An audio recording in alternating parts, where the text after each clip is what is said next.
Boa noite, eu vou tentar ser breve, até porque eu tô bem cansado, fazem 2 noites que eu durmo muito pouco por conta de show e depois porque peguei um voo hoje cedo.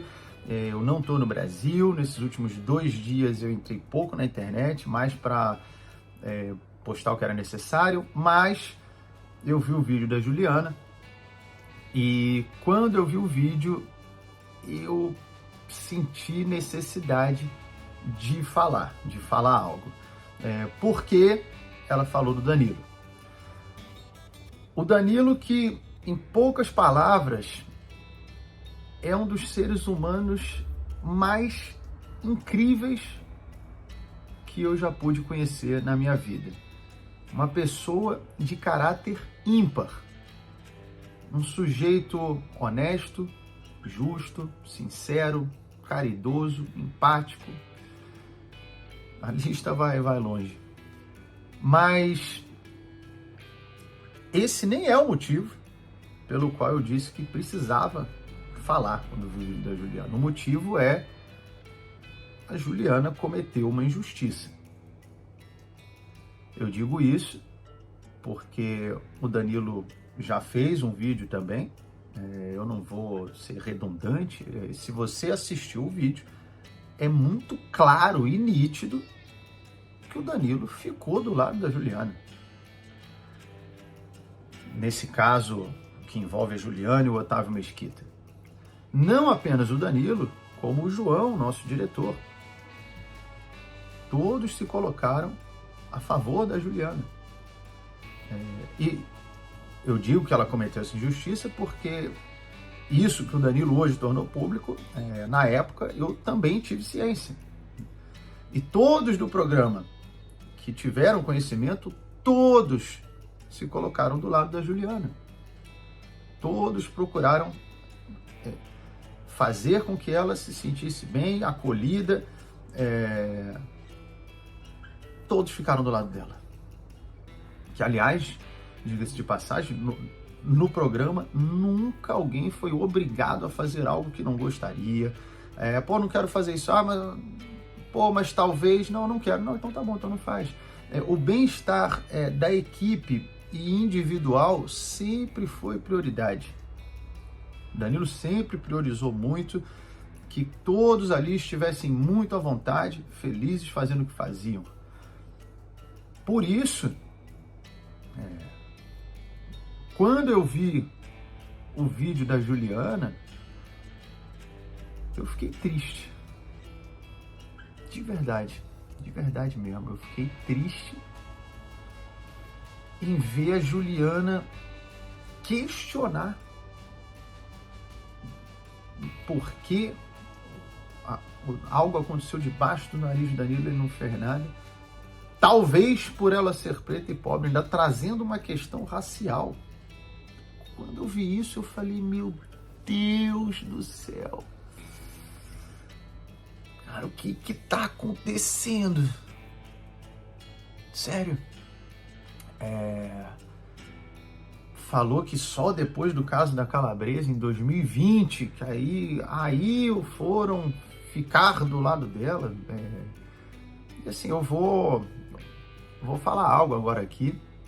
O Danilo não foi ficar do lado dela em 2020. Não foi 2020 que ele foi ficar do lado dela, não. Isso realmente é... Em 2016, de fato, ele não foi ficar do lado dela. De fato.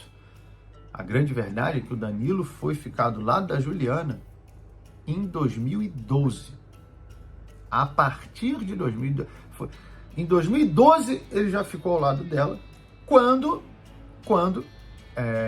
isso é uma informação, eu nem sei se da maneira que eu vou falar, é uma informação que já foi comentada publicamente. É óbvio que o Danilo ter um papel na entrada da Juliana no programa, em 2012, quando estávamos na Band, ele tem um papel relevante nisso, óbvio. Mas talvez nunca foi falado publicamente o tamanho dessa relevância. Por quê? Nós estávamos na Band com outra produtora, era uma produtora nada a ver com SBT, era uma produtora argentina. Foi feito um concurso para ter uma assistente de palco E os produtores envolvidos nisso queriam outra menina. E a produção é que bancava o programa. Então era uma opinião de peso. Então, o Danilo não simplesmente falou, vamos com a Juliana, então tá bom, vai com a Juliana. Não. Ele precisou brigar pela Juliana. Ele falou, eu quero a Juliana, mas será? Não sei o que, eu quero a Juliana, mas talvez eu quero a Juliana. Em 2012, o Danilo já brigou pela Juliana. E mudou a vida dela. E ele brigou porque achou que ela seria o melhor para o programa. E de fato foi. Pelo menos até tempos recentes. Mudou a vida dela.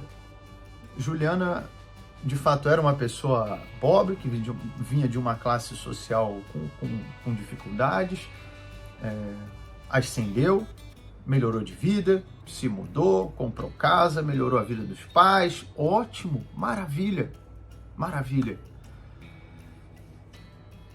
E aí eu vejo ela questionar se o Danilo ficou do lado dela e ainda trazendo uma questão racial em pauta. Eu falo, cara, não é possível. Não é possível. Eu acho que isso mostra o dano que uma lavagem cerebral e uma cegueira ideológica pode fazer com uma pessoa. Pelo menos, talvez eu queira acreditar que é isso. Porque o fato do Danilo ter ajudado a contribuído, né, ter tido um papel tão importante assim numa mudança de vida positiva na Juliana, e ela já ter sido grata a isso. Você veja que a entrevista com o Otávio Mesquita foi em 2016.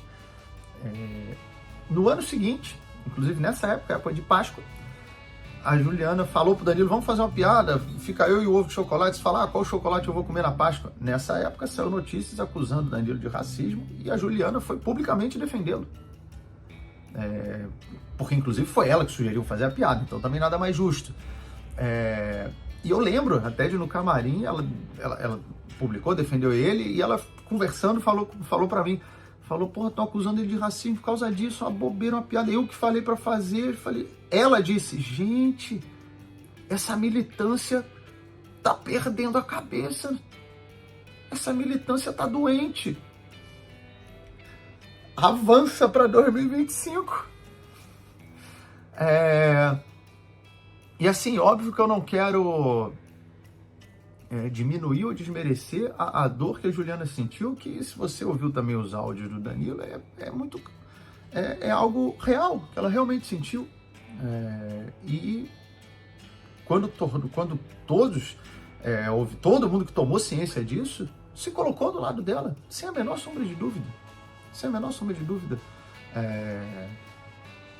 De fato, depois, vendo o vídeo, você olha que o que o Otávio fez ali é completamente sem noção. Acho até que se ela apenas falasse, olha, tem uma coisa que ficou guardada comigo, eu quero tornar público, eu me senti assediada, eu acho que quem olhasse ia falar, realmente passou do ponto, houve um assédio. Mas parece que eu não sei o que aconteceu. E aí envolveu o Danilo, eu me senti compelido a precisar fazer algo, impulsionado a precisar fazer algo, porque não dá para passar uma injustiça desse ponto. E como eu falei, eu acho que talvez seja uma lavagem cerebral que fizeram nela, ou talvez isso seja eu tentando acreditar no ser humano. Talvez eu prefira acreditar que é isso do que saber ou crer que uma pessoa como a Juliana, por livre e espontânea vontade, trocou o apreço e o carinho que ela já teve pelo Danilo por desprezo e ingratidão dessa forma. Bom,